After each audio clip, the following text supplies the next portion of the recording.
If your builder is saying to you, when you're having a look at your contract, it should be factored into the contract, ask for a certificate of currency. Then that dispute process is closed and it goes through to the insurance scheme and is assessed for a claim.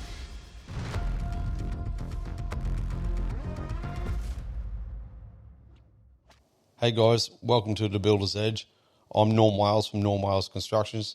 Now, for me, the whole purpose of this podcast here is to bring a little bit more awareness around the construction industry. I've been feeling for many, many years that there's not enough helpful information out there to support you guys to make the right choice. Now, we are a smaller family independent building company, and we're not here to build everybody's home. But we would definitely love to be able to work with you to facilitate your dream home. But if we don't build your new home, we want you to be able to make the right decision in choosing the right builder for you. So hopefully the information that I'm able to provide through this podcast can be informative and helpful that you can now create your dream home.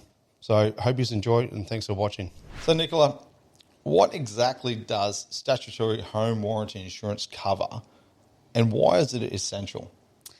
Okay, so, and again, I will refer to my notes throughout this, although I know this topic quite well. I want to make sure that I'm, again, making sure that I'm giving the 100% correct information. No, that's great. However, again, we talked earlier about the Queensland Building Construction Commission regulating the building construction industry in Queensland. And as part of that, they have the statutory home warranty insurance scheme. So anybody who is licensed in Queensland who performs building work over $3,300 has to pay home warranty insurance on that project. Yes. So what does it cover? It covers whether or not you have that project completed. If for whatever reason a contract falls over and the building work is incomplete, that would be where that home warranty insurance comes into effect and can assist you. I'm going to refer to my notes because I love this topic. That's all good. No, honestly, that's great. Obviously the notes and that you have there, it's really important because we want to make sure that our listeners there are getting the right information. That's what this all is about, that they're getting the right information to make the right choices. Yeah, that's the most important thing. So it's mandatory. Mm-hmm. Okay, so if your builder is saying to you, when you're having a look at your contract, it should be factored into the contract. It will say QBCC home warranty insurance or statutory home warranty insurance or whatever it may be referenced as on the contract. And if you're unsure of what that is, it's a mandatory payment that is required in Queensland. So you as the consumer pay it, and your builder then pays the QBCC through his MyQBCC or his licence. So the premium needs to be paid on or before building work begins, or within 10 days of the contract being signed. So whichever happens the soonest. Yep. And it covers you as a homeowner if something can go wrong. So, for example, the contractor not completing the work they were contracted to do, or post-build if the contractor fails to rectify any alleged or identified defects. So, and I'll go into that a little further when we talk about how it's utilised. But the scheme itself can pay up to $200,000 on certain claims.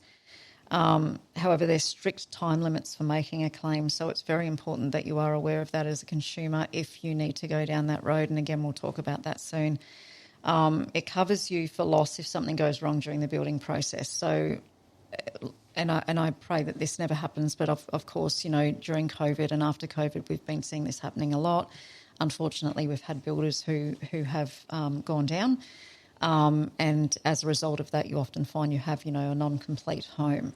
And that's where that comes into effect during the build. But that's, definitely so reassuring for the consumer there, knowing that they've got that there. So it's almost like a life jacket for themselves. Yeah. You know what I mean? Like that safety blanket there to help themselves. So, there shouldn't be any fears or concerns with taking that step in building because, yes, unfortunately, some people, don't survive and they do fall off the perch a bit there. But, there are good reputable builders that are, been around doing that sort of stuff. So it shouldn't not instill confidence for people to still continue moving forward with that there, especially knowing that, that's in place there to protect them. That's right. And it's a one-off payment and you may never have to use it. Yep. But you're right, it's there just for that reassurance that if you do have to, that one-off payment gives you, 200,000, or you can go up to 300,000 if you want to do that increase. But it just gives you that reassurance that it is there. So you're essentially covered for 6 years and 6 months from the date that the contract is signed. For any building work that may need to be rectified. Yeah, look, I guess that's the benefit of building in a lovely place like Australia. Like, we cover all those angles, and we definitely try and deliver the product that we all say we're going to do. Yeah. And safeguard that. Yeah. Oh, that's great. And how can homeowners verify that their builder carries the right insurance? Ask for a certificate of currency. Yeah. Again, it's back to that, asking the right questions at the right time before the building work even commences. Ask for a certificate of currency just so you know that they have the right insurances in place. Yeah, no, excellent. And when it comes down to what are the common misconceptions about home warranty insurance, that families should avoid? Great question. One that I get quite regularly, and unfortunately one that I get from our industry quite regularly. And for me, why I'm so passionate about being over here and educating the industry on what is right, especially what we can and can't do under the legislation. The misconception that the home warranty insurance is there like a normal insurance scheme is incorrect. It's not something that you can just make a claim on. In fact, it's something that we just don't want to utilise if we don't have to. So if you have an alleged defect in your home, from the date of completion, so the date of PC, practical completion, you have a 12-month defect liability period that comes into effect for any non-structural or Category 2 items. So, your painting and wobbly door handles and things like that don't impact the structural integrity of your home. Your builder, if you still have a great relationship with your builder, and I'm sure you will, you put a list together, you provide it to your builder, and your builder will arrange to have the relevant trades come out and identify whether or not it is a defect, and if so, rectify it accordingly. And that's exactly right. But a good building company, should be standing by their product as well. Yeah, 100%. So a good builder should actually be making those routine follow-ups and checks and keeping in contact and having that after-sales service and, that warranty, just from the faith of that they're doing the right thing. Yeah, that's true, but Norm, it doesn't always happen. Look, unfortunately not, and obviously you see it as much as I do there. Yeah.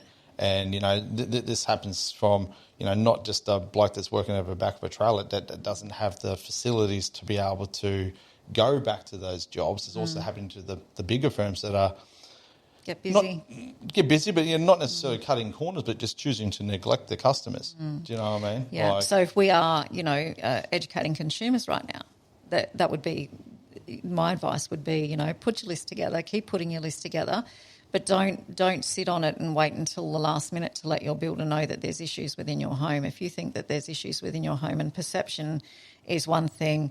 And that's why I always say alleged defect, because it's not necessarily a defect until it's deemed a defect. So what may look like a defect is not necessarily a defect under the standards and tolerances. That's right. It's that's something that needs to be clarified. But I personally believe if you've picked the right builder and you've built the relationship with that builder, they're going to stand by what they're doing. And it's just not the builder, it's the builder that chooses the right trades, the right suppliers. All those guys stand by their product, So, okay, let's say it's your kitchen, your drawer's not closing properly or something like that. The cabinet maker, he comes out and just fine-tunes it and tweaks it up. It's not necessarily a defect. So it could have been the door was slammed, it could have been overloaded, where things are. There's not necessarily going to be a problem with it. It's just a maintenance thing. Just like going and get your car serviced and, getting your tyres done. They put the little sticker on, they tighten your wheel nuts, check them after 50 kilometres. It's wear and tear, it's maintenance, but if any supplier, or, contractor, that's affiliated with that builder, it helps inform the customer, and the builder's there supporting the customer through that aftercare, it doesn't have to be a defect or a problem. Yeah. You know what I mean? It's about education around how to maintain your home, or, okay, if it is a wobbly door handle or something like that, the builder's onto it, tightens it up, might even be able to, a good builder might give you a 101 or going, well, hey, the kid's a slim the door, but you might just have to keep this screwdriver or fix this up here to do that next time, or, ways and means around how to avoid potential things as well, So the insurance scheme's actually designed to cover your home for 6 years and 6 months from the date of completion. From the date that you enter into a contract, but defects can actually be looked at from the date of completion for 6 years and 6 months. There's a bit of an overlap there. A common misconception is that a consumer is told to just contact the QBCC and make a claim. That's a common misconception that I see. Because, like I said, it's not like a normal insurance product. It's you can't make a claim on it. You actually have to go through a very long and sometimes drawn-out dispute process, first and foremost. And then if the items are alleged defects are deemed as defective and the builder is subsequently given a direction to rectify and fails to rectify, then that dispute process is closed and it goes through to the insurance scheme and is assessed for a claim. So that's a huge misconception, and it's something that I see in the industry all the time, and it's something that I really like consumers to be aware of, that this is not a normal insurance scheme. However, it is there to protect you and give you peace of mind. No, that's exactly correct. So, Nicola, in what ways does statutory home warranty insurance protect families in the long run? So, like I said earlier, it's actually it's in effect for 6 years and 6 months from the date the contract is entered into or work commences, whatever is earlier. And it's there for just that added protection that if your builder, for whatever reason, isn't able to go and rectify what is a defect. So, again, you've got that 12-month defect liability period from the date of completion, but you've got structural defect coverage and subsidence coverage for that 6 years and 6 months. So if you contact your builder and say, hey, look, I'm really concerned the wall in my lounge appears to be sinking, and for whatever reason the builder isn't around anymore or is unable to attend and assist, rectify, whatever, that's where you go through the QBCC process and actually get assistance under that scheme. Yep, no, look, that's very clear and very helpful, I believe. So obviously, the biggest takeaways that you can sort of see from that there is that, understanding the actual insurance and what it does cover, and I guess it's that safety blanket there for the worst case scenario for the consumer. But also what I did like there is, like, if you're finding the right builder, defects and things shouldn't necessarily be a problem. But then, I guess if they are deemed, defects and there are problems there, there's a process to follow and that can get help there to sort of rectify that there. But again, that's worst case scenario. Even if they are identified as defects by your builder, you don't have to go through the QBCC process. You were saying earlier that a builder, who has a good relationship with their client will go and assist and have a look at any concerns and rectify if necessary. So essentially the QBCC should never get involved. Yep. They are just there as that safety blanket, so to speak. But, hopefully never have to utilise that. No, most definitely. So, look, you shouldn't have to be using that if you're choosing the right builder, and doing your homework to start with. Yeah. So, no, that's fantastic. I love that. All right, Nicola, well, look, obviously you've been here before, and there's always one last question I like to ask, and we'll go to the jar again.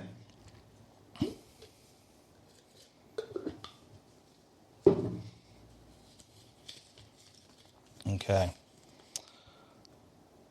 So, Nicola, what's the most important quality in a person?